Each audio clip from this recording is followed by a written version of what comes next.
نہ سو جاتا اور میرے رسول مصلی بچھا کے کھڑے ہو جاتے. او یار کھیتی باڑی کر کے نہیں, محنت مزدوری کر کے نہیں. جناب عائشہ کہتی ہیں میں یہ بھی دیکھتی کہ حضور ایک آیت شروع کرتے تو ساری رات اسی کو پڑھتے, اور میری نظر جاتی تو قدم مبارک پہ ورم آ جاتا. یار نماز پڑھ پڑھ کے, اتنی مشقت کر کے, اتنی جد و جہد کر کے ورم آ گیا. یا رسول اللہ اتنی محنت کیوں کرتے ہو؟ فرمایا افلا اکون عبدا شکورا, کیا میں اپنے رب کا شکر گزار بندہ نہ بنوں؟ صحابہ کا ذوق عبادتوں کا, ریاضتوں کا, تلاوتوں کا, طبیعت ہے ان کی. وہ ایک دوسرے کو, حضرت مولا علی شیر خدا کرم اللہ تعالی وجہہ الکریم کے زمانے میں روم کے بادشاہ نے کہا یار یہ مسلمانوں کا پتہ تو کرو, یہ آخر کیوں اتنے زیادہ مجاہد ہیں. اس زمانے میں جاسوس بھیجنے کا مزاج تھا, اب تو جاسوس پکڑا جاتا ہے, اب تو جاسوس ہے, اور جاسوسی کا شوق ویسے آج بھی ہے.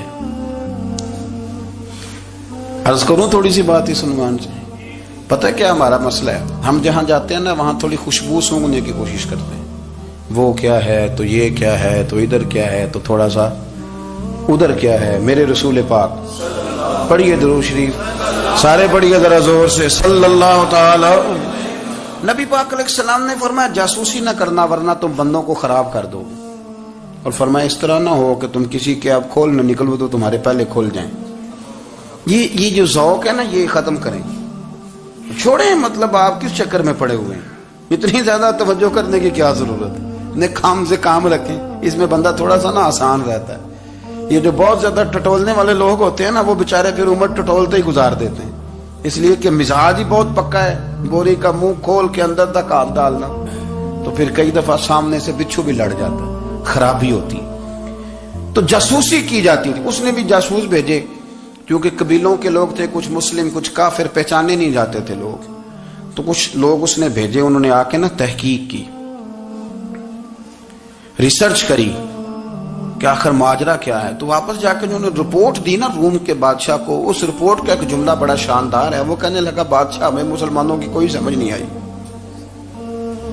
ہمیں کوئی سمجھ نہیں آئی. انہوں نے کہا کیوں نہیں سمجھ آئی؟ کہنے لگے یار عجیب بندے ہیں, جب رات مصلی پہ بیٹھتے ہیں تو یوں لگتا ہے ان کا دنیا سے رشتہ ہی کوئی نہیں, کوئی کسی کو نہیں جانتا. کوئی اپنے دکھ سنا کے رو رہا ہے, کوئی اپنی بات کر کے رو رہا ہے, لگتا ہے کہ ان کا کوئی رشتہ ہے ہی نہیں جب مصلی پہ بیٹھتے ہیں. اور فرمایا جب سویرے یہ جہاد کرنے نکلتے ہیں تو لگتا ہے ان سے زیادہ دلیر ہی کوئی نہیں. حالانکہ جو مسلوں پہ رونے دھونے کے لوگ ہوتے ہیں وہ کئی دفعہ جہاد میں کام نہیں کرتے, لیکن عجیب لوگ ہیں کہ رات کے راہب ہیں, دن کے مجاہد ہیں, کوئی سمجھ نہیں آتی. میرے عزیز ان لوگوں نے مصلی آباد کر کے رکھا, تلاوتیں ان کا ذوق رہی, منظر روز پڑھنا, اسباق پڑھنا, وظائف پڑھنا, یہ ان کا ذوق رہا. اعلیٰ حضرت بریلوی رحمت اللہ نے 1000 کتاب لکھی ہے, لیکن الوظیفۃ الکریمہ کے نام سے جو وہ صبح و شام وظائف پڑھتے تھے وہ الگ انہوں نے ان کو بیان کیا, پابندی کے ساتھ اپنی اللہ اللہ کرتے تھے. شیخ شہاب الدین سہروردی رحمت اللہ علیہ اس پر ایک بندے نے اعتراض کیا. اس نے کہا جی آپ کس قسم کے صوفی ہیں, مرید بیٹھے ہیں اور آپ وہاں نفل پڑھ رہے ہیں.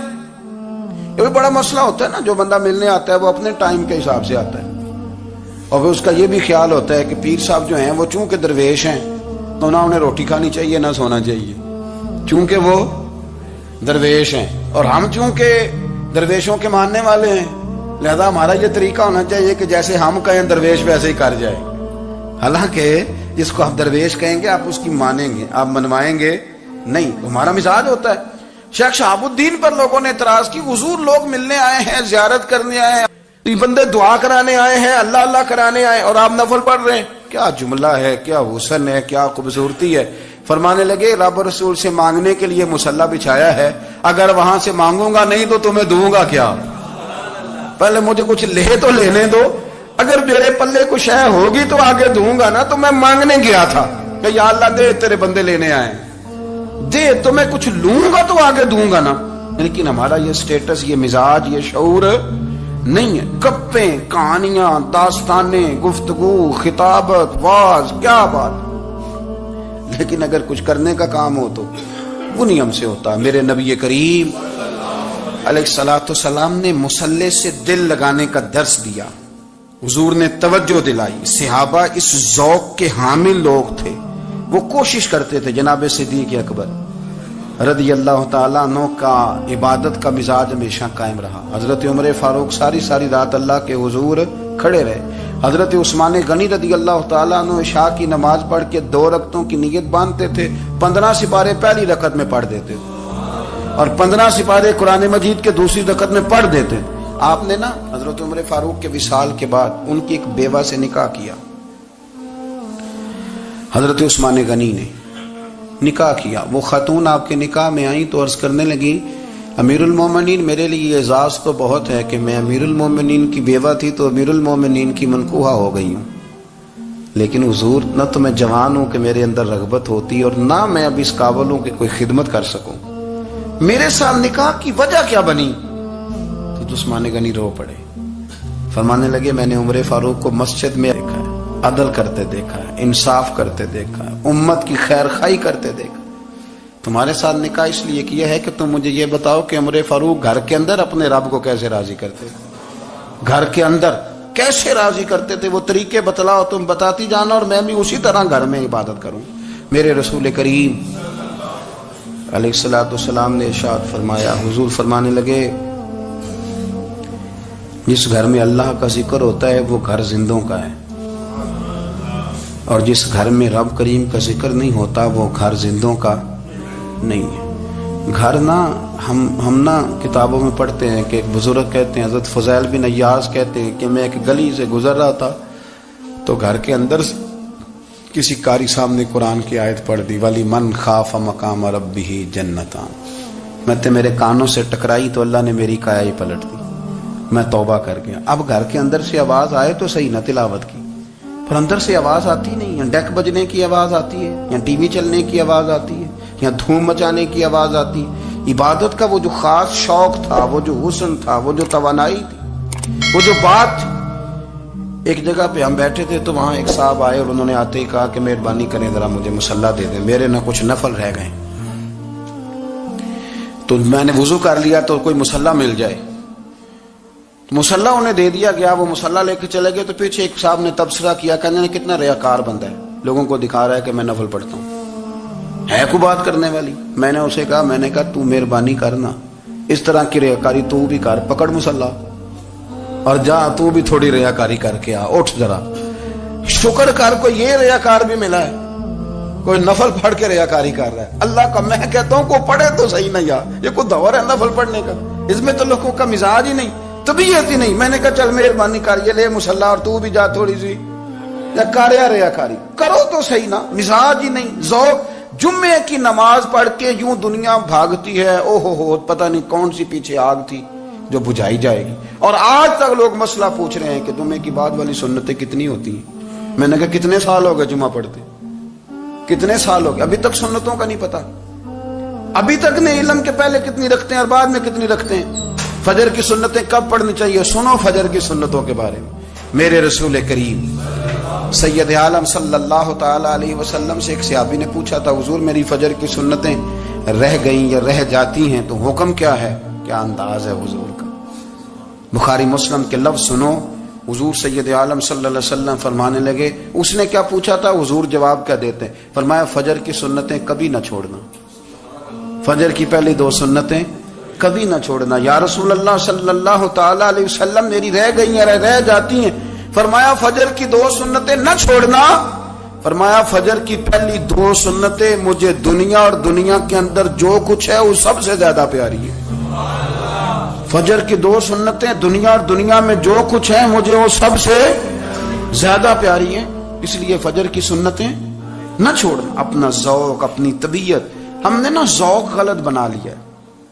اگر 20 بندے کہہ بھی دیں گے تو نے بڑی شاندار تلاوت کیا تو کیا اس سے بنے گا؟ 100 بندہ کہہ بھی دے تیری کیا بات ہے، کیا بات ہے نعت خاں کی، کیا بات ہے علامہ صاحب کی، پیر صاحب کی، پیر مہر علی شاہ صاحب رحمت اللہ علیہ. آپ تشریف فرما تھے تو آپ کے ایک ہی بیٹے بابو جی جن کو کہا جاتا ہے، جس دن صاحبزادے پیدا ہوئے تو خادم نہ وہاں سے نکلا. ان لوگوں کے شوق اور طرح کے تھے نا تو ان کی توجہ بھی اپنے شوق کی طرف رہتی. تو خادم نکلا اندر سے، پیر صاحب مبارک ہو، پیر صاحب مبارک ہو، پیر صاحب مبارک ہو، پیر صاحب مبارک ہو. شور کر رہے ہیں تو پیر صاحب کو وجد ہو گیا، اللہ اکبر اللہ اکبر اللہ. وہ کیا ہوا؟ کس بات کی مبارک دے رہے ہو؟ عرض کی حضور اللہ نے بیٹا دیا ہے۔ تو آپ فرمانے لگے اچھا حضور آپ کیا ہوا، آپ تو پریشان ہو گئے۔ فرمانے لگے جب تو نے 3 دفعہ کہا نا مہر علی کو مبارک ہو، تو میں سمجھا تھا شاید تجھے کسی نے بتا دیا ہے کہ مہر علی سے اللہ راضی ہو گیا۔ میں سمجھا تھا کہ شاید تو یہ خبر لے کے آیا ہے کہ کسی نے بتایا ہے کہ مجھے آج خبر ملی ہے کہ مہر علی سے رب اچھا پتر ہوا ہے، الحمدللہ اللہ کا شکر ہے، پر میرے لیے مبارک کا دن وہ ہوگا جب میرا رب کہے گا کہ میں مہر علی سے راضی ہوں، میرے محبوب کہیں گے کہ میں مہر علی سے۔ آپ بات کو سمجھیں، شوق ہی کسی اور طرف تھا، دل ہی کہیں اور لگا ہوا تھا، طبیعت ہی کہیں اور مائل تھی۔ کوئی وظیفہ پوچھتے تھے تو پڑھتے تھے وہ لوگ، کچھ اللہ اللہ انہیں بتائی جاتی تھی تو کرنے کا ذوق رکھتے تھے، طبیعت تھی، قائل تھے۔ حضرت ربیع کہتے ہیں میں بڑی دور سے سفر کر کے گیا حضرت اویس کرنی سے ملنے، بڑی دور سے، اور جب میں پہنچا تو فجر کا وقت تھا، تو حضرت اویس کرنی کو میں نے پا لیا، تو وہ نماز پڑھ کے نا قرآن شریف لے کے بیٹھ گئے۔ فرماتے ہیں اشراق چاشت کا وقت ہوا تو نفلوں کی نیت باندھ لی۔ محدث ابن الجوزی نے لکھا ہے، فرماتے ہیں پھر جب زوال کا وقت ہوا تو مسجد میں جھاڑو دینے لگ گئے۔ زور کی نماز پڑھ کے تو عصر کی تیاری تک وہ مسجد میں بیٹھے رہے، اور میرے نبی پاک علیہ السلام نے فرمایا جو نماز کے انتظار میں بیٹھا ہو وہ نماز ہی میں ہے، وہ نماز ہی میں ہے۔ فرمایا میری دنیا، میری امت کی جو رہبانیت ہے نا وہ اتنی ہے کہ نماز کا انتظار کرے، اذان کے بعد نماز کا یہ راہب ہے، یہ اس وقت چھوڑ کے بیٹھے ہیں سارا کچھ۔ فرماتے ہیں عصر تک انہوں نے اللہ اللہ کی، پھر مغرب تک کی، عشاء کی نماز ہوئی تو نماز پڑھی تو وہ تھک گئے، اب مجھے وہ فارغ ہوں مصلی چھوڑے تو میں ملاقات کروں نا۔ یہ آپ حیران نہ ہو کہ اتنی دیر بندہ کیسے اللہ اللہ کر، ہم نے کی نہیں نا اس لیے ہم پریشان ہیں، جو عادی ہوتے ہیں وہ کر بھی لیتے ہیں، وہ یہ کام۔ میری بات کی سمجھ آ رہی ہے؟ جب جاتے ہو کسی دفتر میں تو 8 گھنٹے کھڑے رہ لیتے ہو نا، مجبوری ہوتی ہے تو کھڑے رہا جا سکتا ہے۔ پاسپورٹ کے دفتر بولیے، امیگریشن کی لائنوں میں، اور میں نے تو امبیسیوں میں بندے 12 گھنٹے پہلے جا کے کھڑے دیکھے، رہ لیتے ہیں کھڑے۔ تو اگر ان کاموں کے لیے رہا جاتا ہے تو اللہ رسول کے لیے بھی کھڑے رہا جا سکتا ہے۔ تو فرمانے لگے کہ جب عشاء کی نماز کے بعد آخر انسان تھے، تھک گئے، نیند کا غلبہ ہوا تو تھوڑی ایسے آنکھ بند ہوئی تو کھلی تو رونے لگے۔ حضرت ویسے کرنی رو کے کہنے لگے مالک مجھے غافل تو نہ کر، ابھی میں نے کیا بھی کچھ نہیں، دن ختم ہو گیا، کوئی نفل نہیں، کوئی اللہ اللہ نہیں، اللہ مجھے غافل نہ کر، میری مدد فرما۔ فرماتے ہیں جب وہ روئے تو میرے ساتھ جو شخص تھا میں نے کہا اٹھو چلیں، کہنے لگا حضور ملنا نہیں، فرمایا جو میں لینے آیا تھا وہ مجھے مل گیا، جو میں ان سے سیکھنے آیا تھا وہ مجھے نصیب ہو گیا، اب اور میں نے کیا لینا، ختم ہو گئی بات، اٹھو چلیں۔ اللہ کے بندوں نے حضرت ربیعہ بن کعب اسلمی رضی اللہ تعالیٰ عنہ فرماتے ہیں، کہتے ہیں جب بنو قریظہ اور بنو نذیر یہودیوں کے ساتھ حضور علیہ السلام نے جنگ کا اعلان فرمایا تو وہ دشمن ہو گئے، ہمیں خطرہ تھا کہ وہ رات کو کہیں محبوب کو تکلیف نہ دیں، تو کچھ لوگ نا تلواریں لے کے نبی پاک کے دروازے پہ پہرے داری کرتے تھے۔ گن مین رکھنا حرام نہیں، اگر کسی کو واقعی خطرہ ہو تو اس کے لیے سنت بھی ہے۔ حضرت علی المرتضیٰ تلوار لے کے حضور کے گھر کا پہرا دیتے تھے۔ حضرت ربیعہ بن کعب اسلمی رضی اللہ تعالیٰ عنہ فرماتے ہیں کہ رات میری ڈیوٹی تھی کہ میں حضور کے گھر کا پہرا دوں گا، تو فرماتے ہیں میں باہر سن رہا تھا، ساری رات ہی میرے نبی پاک نے اللہ کی تسبیح پڑھی، ساری رات، کبھی تسبیح، کبھی تحلیل، کبھی تحمید، کبھی تکبیر، ساری رات۔ فرماتے ہیں ساری رات حضور پڑھتے رہے اور ساری رات ہی میں سنتا رہا، مجھے اونگ آ گئی، میری آنکھ لگ گئی، حضور ابھی پڑھ رہے تھے، میں تھک کے سو گیا، اور فرماتے ہیں جب میری آنکھ دوبارہ سے کھلی تو میرے کانوں میں پھر کوئی چیز گونجی، تو میں نے کان لگایا تو میرے حبیب ابھی بھی اللہ کو یاد کر رہے، ساری رات حضور رب کی عبادت کرتے۔ اسی لیے تو کہا یا ایھا المزمل قم اللیل الا قلیلا، حبیب ساری رات تو نہ جاگا کر، تھوڑا آرام بھی کر لیا کر۔ میرے بھائی اپنا مصلی، اپنی عبادات، اپنے وظائف، اللہ اللہ جو آپ نے کسی سے سیکھی ہے اس کو کبھی کمزور نہ ہونے دیں۔ شجرہ شریف جو کسی بزرگ سے آپ لے لیتے ہیں تو کیا رسم ہے کوئی؟ اس پہ کچھ لکھا ہوتا ہے، وہ پڑھنے کے لیے دیا جاتا ہے، اس پہ لکھا ہوتا ہے کہ یہ اللہ اللہ آپ نے کرنی ہے۔ ساری زندگی کسی اسکول میں داخل ہو گئے اور وہاں جا کے آپ نصاب ہی نہ پڑھیں، کتاب ہی نہ کھولیں تو پاس ہو جائیں گے؟ وہ کہتے ہیں میں 20 سال جاتا رہا ملا کچھ نہیں. تو آپ نے لیا کیا ہے؟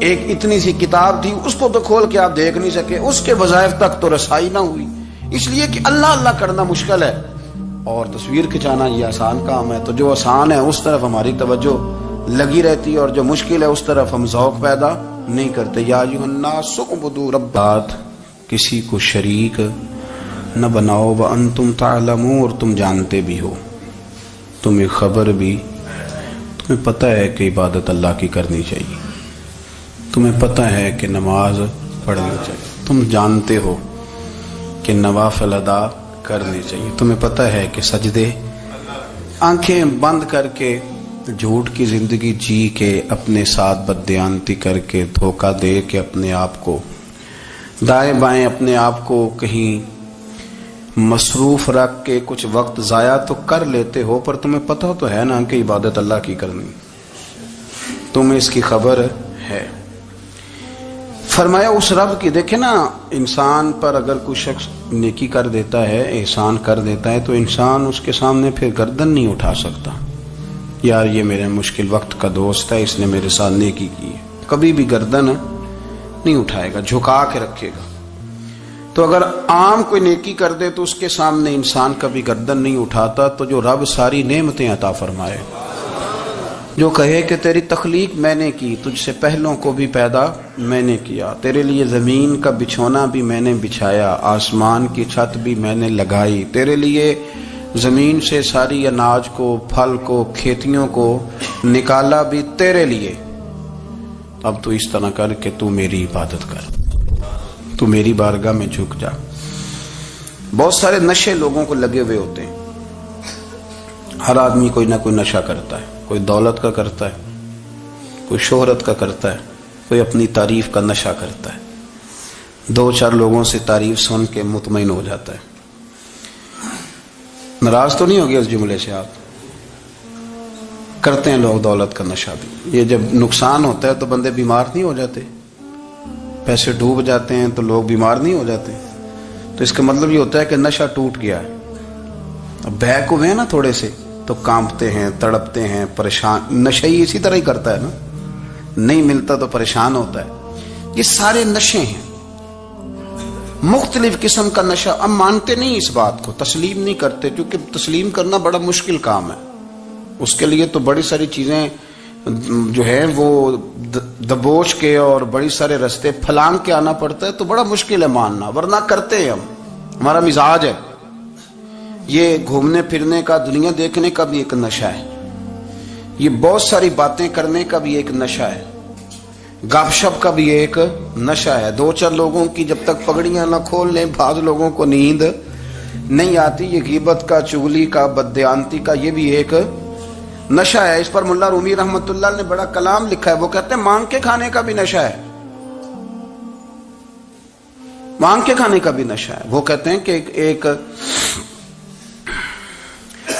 بھیک مانگنے والی خاتون تھی, تو بادشاہ کے پاس بھیک مانگنے آئی, تو بادشاہ کو پسند آ گئی, اس نے شادی کر لی. اب اس کو عادت تھی بھیک مانگ کے کھانے کی, تو وہ کنیزوں سے کہا کرتی تھی کہ فٹافٹ نہ روٹی لے کے آیا کرو, میں 2-3 دفعہ مانگوں تو پھر لایا کرو, کیونکہ ایک نشہ ہے نا, تو میں مانگوں 2-4 دفعہ تو پھر. تو انسان بہت سارے نشے کرتا ہے, یہ مانتا نہیں. یہ موبائل, یہ فیس بک, یہ سارے نشے ہی ہیں. اپنی فوٹو لگا لینا, سارا دن اسی کو دیکھتے رہنا. اور بڑے بڑے سیانے بندے جو وزادار ہیں, بڑے وزادار لوگ ہیں, لیکن وہ بھی سنجیدگی کے قائل نہیں, اس طرح کے نشوں کا شکار ہیں. یہ سارے نشے ہیں جو ہم نے پال لیے. ہمارے صوفیاء, ہمارے بزرگ فرماتے ہیں کہ تم اس طرح کرو, اگر سارے نشوں سے بچنا چاہتے ہو تو سجدے کا نشہ شروع کرو, سجدے کا نشہ شروع کرو. یہ نا اقبال کہتے ہیں, ہو عطار ہو, رومی ہو, رازی. آپ بات کو سمجھیں, عطار ہو, رومی ہو, رازی ہو, غزالی ہو, کچھ ہاتھ نہیں آتا بے آہ سحر گاہی. کہتے ہیں بہت بڑا صوفی ہو جیسے فرید الدین عطار تھے, بہت بڑا تصوف کا امام ہو جیسے امام غزالی تھے, بہت بڑا تفسیر کا استاد ہو جیسے امام رازی ہو. عطار ہو, رومی ہو, رازی ہو, غزالی ہو پر کچھ ہاتھ نہیں آتا بے آہ سحر گاہی. اگر سویرے اٹھ کے روتا نہیں نا اللہ کی بارگاہ میں, اگر تہجد نہیں نہ پڑھتا تو کچھ ہاتھ نہیں آتا بے آہ سحر گاہی. پھر اس کو کوئی چیز نصیب. میری بات کی سمجھ آ رہی ہے آپ حضرات؟ جب تک آپ سویرے نہیں اٹھتے, آپ اللہ اللہ نہیں کرتے, آپ کو نوافل کا چسکا نہیں, عبادت کا مزہ نہیں, فرمایا میری عبادت کرو, یہ شوق پیدا کرو, میں نے تمہیں پیدا کیا ہے. ہم لوگوں کے نشے مختلف نشے, بڑا عجیب رنگ ہے. محفل کی صدارت کرنے والے بڑے پیر صاحب, بڑے القابات, بیچ میں سے بندہ تلاش کرنے سے بھی نہیں مل رہا, اتنے بڑے لقب ہیں اس کے. لیکن وہ سج سنور کے 2.5 گھنٹے بیٹھا رہا محفل میں, اور نماز کا وقت آیا تو اس نے مختصر سی پڑھی, وہ نکل گیا. ہلکے سے سجدے کیے. او اتنا بڑا عشق رسول نعت خواں, او ہو کیا بات ہے. اور عشق رسول کا بہت بڑا پیغامبر, بہت بڑا مبلغ, اور بیچارہ سمجھ ہی نہیں سکا کہ اللہ کے رسول نے فرمایا تو نماز پڑھ میری آنکھیں ٹھنڈی ہو جائیں گی.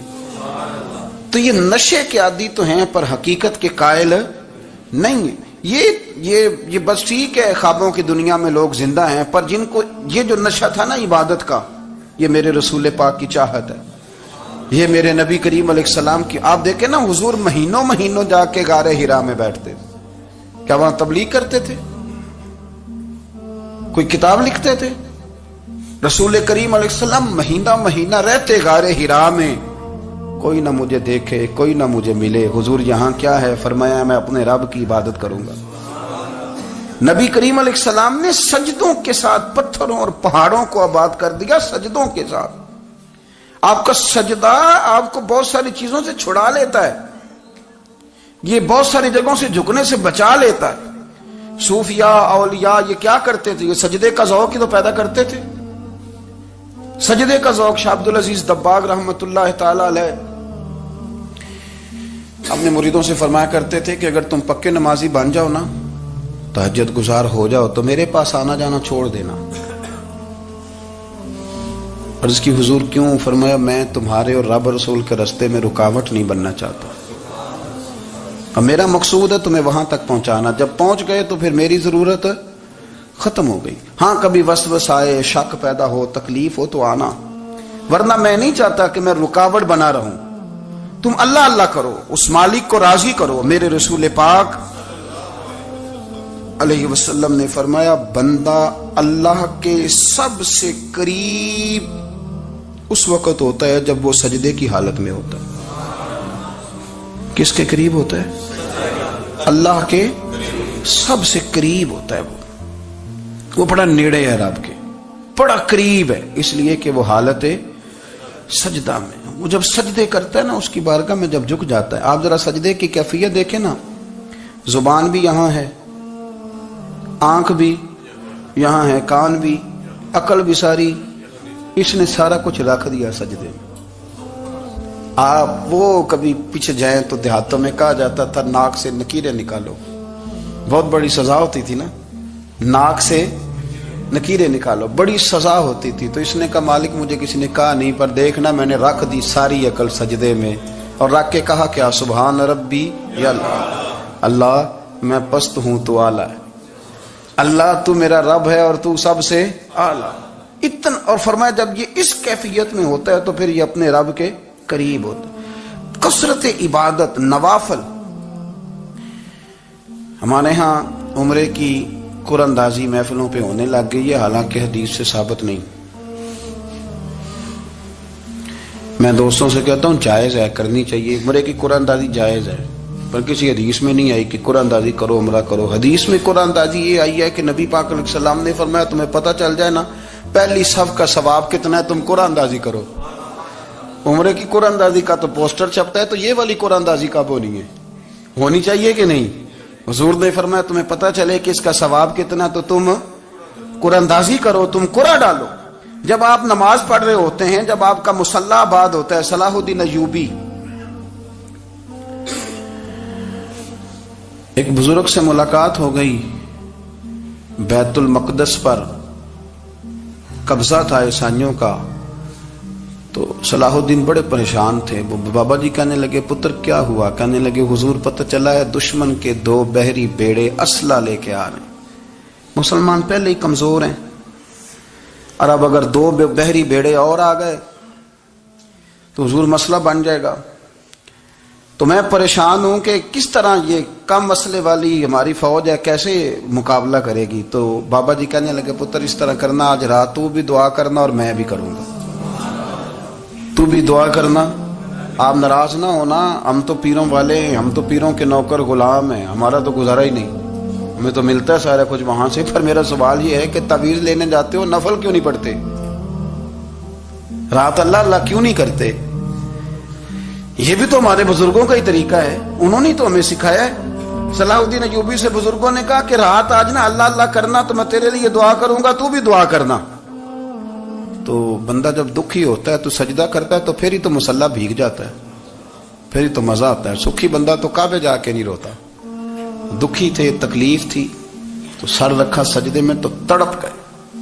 اور وہ بابا جی کہتے ہیں میں مسجد آیا تو صلاح الدین چیخے مار کے رو رہا تھا اور کہہ رہا تھا مالک میں کوئی اپنی شان کے لیے تو نہیں نہ لڑ رہا, اللہ کو میں کوئی قبضوں کے لیے تو نہیں لڑ رہا, مالک تیرے لیے لڑ رہا ہوں, مجھے بے آبرو نہ کرنا, میری مدد فرمانا. کہتے ہیں میں آیا تھا کہ مسجد میں دعا کروں گا, پر صلاح الدین ایوبی کو روتے دیکھا تو میں لوٹ گیا. تو سویرے صلاح الدین ملے تو بڑے خوش تھے. میں نے کہا پتر کیا ہوا؟ کہنے لگے حضور وہ بحری بیڑے 2 آ رہے تھے نا اسلحہ لے کے, دونوں ڈوب گئے پانی میں ڈوب گئے. تو بابا جی کہنے لگے صلاح الدین وہ پانی میں نہیں ڈوبے, وہ تیرے آنسوؤں میں ڈوب گئے, وہ غرق ہو گئے. وہ جو تو نے مصلی بات کیا تو وہ تیرے آنسوؤں میں ڈوب گئے, وہ غرق ہو گئے, وہ تباہ اتنے قیمتی تھے تیرے آنسو کے بہا لے گئے دشمن کے بحری بیڑوں کو. میرے بھائی ٹھیک ہو گیا جی, میرے عزیز سمجھ لیں اس بات کو ہمیشہ کے لیے, اور اس پر غور کر لیں اچھے طریقے سے کہ میرے رسول کریم سید عالم صلی اللہ علیہ وسلم نے نا ہماری توجہ دلائی, حضور نے ہمیں بتلایا, ہمارا ذوق بڑھایا عبادت کی طرف. ایک صحابی تھے حضرت ابو فاطمہ رضی اللہ تعالیٰ عنہ, یہ ترمذی شریف کی حدیث ہے. نبی پاک علیہ السلام نے فرمایا ابو فاطمہ قیامت کے دن مجھ سے جلدی ملنا چاہتے ہو کہ دیر کے ساتھ؟ تو کہنے لگے حضور کون ہوگا جو دیر سے ملنا چاہے گا, ہم نے تو جان دے دی وعدہ دیدار پر. اعلیٰ حضرت فرماتے ہیں جان دے دی وعدہ اور نقد اپنا دام ہو ہی جائے گا. مجھے لگتا ہے کہ یہ سودا نقد و نقد ہو جانا ہے, چونکہ ہم نے جان دے دی وعدہ دیدار پر. آپ نے وعدہ کیا تھا کہ مریں گے تو پھر زیارت ہوگی, تو مر گئے ہم زیارت کی خاطر. جان دے دی وعدہ دیدار پر تو نقد اپنا دام ہو ہی جائے گا. اے رضا ہر کام کا ایک وقت ہے, دل کو بھی آرام ہو ہی جائے گا. تو حضرت ابو فاطمہ رضی اللہ تعالیٰ عنہ سے نبی پاک صلی اللہ علیہ وسلم نے فرمایا جلدی ملنا چاہتے ہو کہ دیر سے؟ اس کی حضور فٹافٹ ملنا ہے, میں نے قیامت کے دن آپ سے جلدی ملنا ہے. تو نبی پاک علیہ السلام نے فرمایا پھر اس طرح کرنا, دنیا میں رہ کے سجدے زیادہ کرنا, پھر سجدے زیادہ کرنا, قیامت میں ملاقات جلدی ہو جائے گی, قرب ملے گا تمہیں. اپنے بچوں کے اندر دیکھیں نا, ہم شوق پیدا کرتے ہیں, ہمیں صحیح لفظ نہیں بولنے آتے پر ہم بچوں میں شوق پیدا کرتے ہیں کہ پتر ڈاکٹر بن جائے گا تو بڑا نفع کرے گا, تو لوگوں کی خدمت کرے گا, ملک و ملت کی خدمت کرے گا, تیرے ابا کا نام روشن ہوگا, تیرے دادا کی تعریفیں ہوں گی. ہم یہ ذوق پیدا کرتے ہیں. ہم اپنے نوجوانوں کے اندر یہ فکر پیدا کرتے ہیں, انہیں ہم سمجھاتے ہیں کہ میاں جب تم پڑھو گے محنت کرو گے تو فلاں آدمی کی طرح تمہارا نام ہوگا. یہ جتنا ذوق ہم بچوں کے اندر ان چیزوں کا پیدا کرتے, ہمیں حکم ہے کسی طرح ہم ذوق پیدا کریں کہ پتر نماز پڑھے گا تو اللہ راضی ہو جائے گا, تو سجدہ کرے گا. دیکھیں نا میرے رسول کریم علیہ السلام نے فرمایا 7 سال کے بچے کو مسجد لے کے جاؤ, یعنی اسے شوق دلاؤ, اس کے اندر یہ خاصیت پیدا کرو کہ اس کا دل کرے مسجد میں جانے کا, اس کے اندر یہ خصوصیات لاؤ کہ وہ ہمارے ہاں نا ہر چیز کو پروموٹ کیا جا رہا ہے, ہر چیز کو, یعنی سر سنگیت سکھانے کے لیے اکیڈمیاں بن گئی ہیں, ہر شے پروموٹ ہو رہی ہے. عبادت کا جذبہ کم ہوتا جا رہا ہے, اللہ کا ذوق ہمارے اندر نہیں رہا. اور اتنا مشکل ہم نے اپنے لیے بنا لیا ہے کہ وہ بندہ جو بڑی زبردست مذہبی گفتگو کر رہا تھا اور تگڑی بات کر رہا تھا, کیا بات ہے, لیکن نماز کے بارے میں کمزوری دکھا جاتا ہے، نوافل کے بارے میں وہ چپکے سے نکل جاتا ہے۔ امام احمد بن حنبل رحمۃ اللہ تعالی علیہ، مسند امام احمد بن حنبل 14 جلدوں میں ہے مارکیٹ میں، اور مجھے تو خیر پسند ہی بڑی ہے، میں نے تو کئی دفعہ پڑھی ہے۔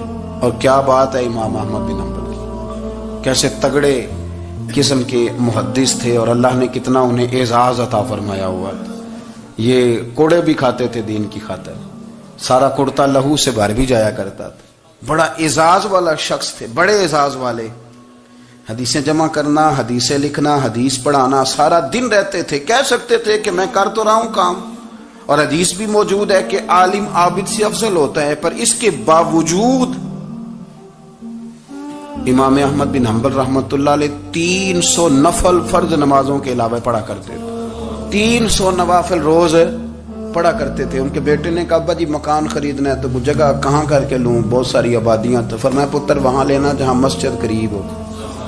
میرے رسول کریم سید عالم صلی اللہ علیہ وسلم اتنا پسند کرتے مسجد کو، اتنا پسند کرتے نماز کو، کہ رسول کریم صلی اللہ علیہ وسلم تہجد کی نماز بھی پڑھتے، پھر حضور فجر کی نماز بھی پڑھتے، نبی پاک وتر کو الگ کر کے پڑھتے، عشاء کے ساتھ نہیں پڑھتے۔ یہ تو ہم اس لیے اجازت دی ہمارے بزرگوں نے کہ بعد میں اٹھے گا کون علیحدہ وتر پڑھنے کے لیے، عشاء کے ساتھ پڑھ لے۔ وتر پڑھتے، تہجد پڑھتے، فجر پڑھتے، اشراق پڑھتے، چاشت پڑھتے، پھر مغرب کی نماز کے بعد 6 رکعت اوابین پڑھتے، پھر رات کو صلاۃ اللیل پڑھتے۔ سیدہ عائشہ صدیقہ کہتی ہیں زمان در نبی پر پڑا رہوں گا، پڑے ہی رہنے سے کام ہوگا، کبھی تو قسمت کھلے گی میری، کبھی تو میرا سلام ہوگا۔ خلاف معشوق کچھ ہوا ہے، نہ کوئی عاشق سے کام ہوگا۔ خلاف معشوق کچھ ہوا ہے،